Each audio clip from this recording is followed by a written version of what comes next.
Good afternoon, you're listening to Sound Radio on www.sound-radio.co.uk with me, Aaron Summers, in the chair for the University Sports Show live from the Sound Radio studios here just over the road from the MMC. I'm now delighted to be joined by Jack Griffiths, MA journalism student and a bit of a cricketer as well for the cricket team. Good afternoon, Jack. Good afternoon, Aaron. Now, you played cricket for the University of Winchester, the men's first team, and the interview that we heard from the vice-captain earlier on, there seemed to be a lot of positive and optimism in that interview. Just what is this cricket team all about?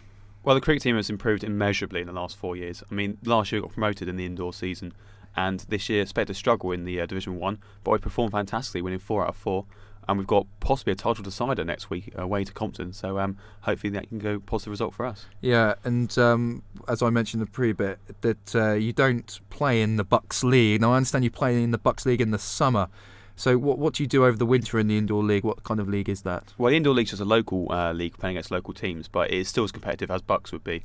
And it's great practice for outdoor and really gets us the scene set for what could hopefully be an thrilling outdoor season. Yeah, and of course it's not a good time to be playing outdoor cricket, really, is it? How do you enjoy the indoor kind of game as opposed to the outdoor game? What's the main differences, would you say?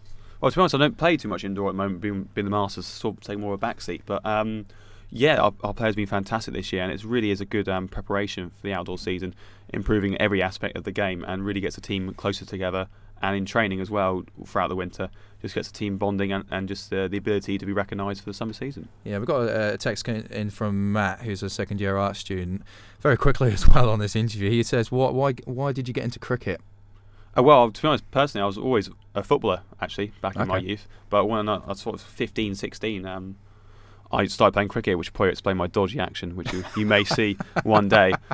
But yeah, it's a sort of a late bloomer, really. But just the whole game, and I've really enjoyed it at Winchester. Probably one of the best things I've had at the university, to be honest. So, keep it going. Yeah, and it's the organisation that is the cricket team at the University of Winchester.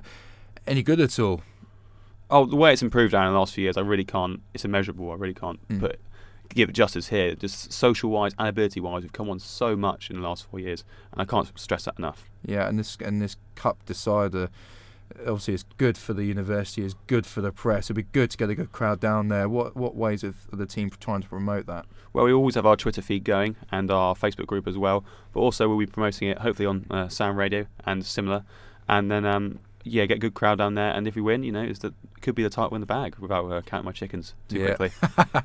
Got a text coming in from Lucy, who's a first-year sports journalist, and she says, "Where do you want to go with cricket in the future? Are you up for the academic side for your journalism, as you are an MA journalism student, so you don't have the time to do too much cricket? But is cricket the kind of sport that you want to carry on with in the future?" Oh, definitely, whether it's reporting or playing. Obviously, you've got a limited playing ability personally, but reporting, definitely something I really want to get into. And I think it's something that's a passion for most of the cricketers as well. Yeah. And what the players that play in your team, are there any standout names? Well, I've spoken about Matt Spencer earlier on, otherwise known as Spencer as well. Who would you say are the standout players? Well, obviously, you always got to look up to the captain, the vice-captain. You've got Dan Hayden, the skipper, and Henry, the vice-captain, who spoke earlier.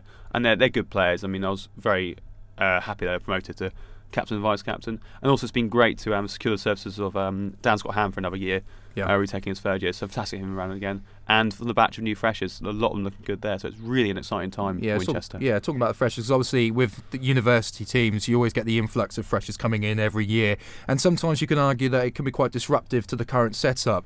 Now, the freshers that have come in for the cricket team, how important are they, not only to the success of the team, but how good are they as well? Well, we lost the captain and the vice-captain last year, so the freshers, they had to be good to replace them, and well, they have been. I mean, look at people like sort of John Duke and Nick Taylor's come back into the university fold, and just those sort of players will just fire us to hopefully victory in the summer. Yeah, and it's great as well for the university to have cricket, isn't it, really, as well, because obviously with the success of England cricket team in India as well, winning the second test, it's good though, isn't it? Did you feel that with cricket being so popular at the university, it can only mean better and better things?